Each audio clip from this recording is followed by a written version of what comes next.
Okay. Surprise kwanza ni vile ana grow, we thank God kwanza kumpatia healthy. Ana grow big. You know, yani kama ana turn 20. Yeah. Yes. He's still young. Yeah, and I'm proud of him. May God keep on amuinue, aendelee kumuinua so that aendelee kushika wengine mkono. Yeah. Maybe speaking about his birthday, tunajua bado he's still in the birthday mood. Maybe just pin for him a birthday message.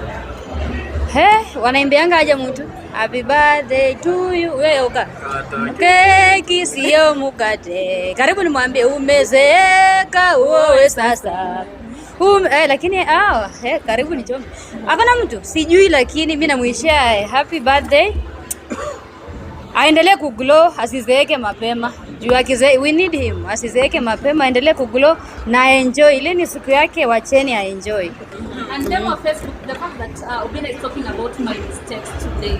What is that one thing that you've learned from Obina? The fact that you attend our my mistakes. What is that one thing you learned from him?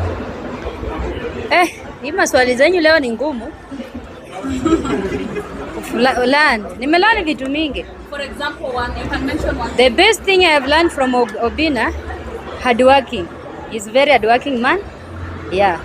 And do you think there are mistakes that you've made probably in the past that you would love to talk about and maybe encourage other people?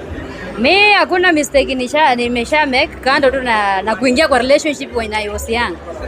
Juu ningekaa nikuwe virgin ningeolewa kama bibi ya Jux. Hiyo tu ndio one mistake nisha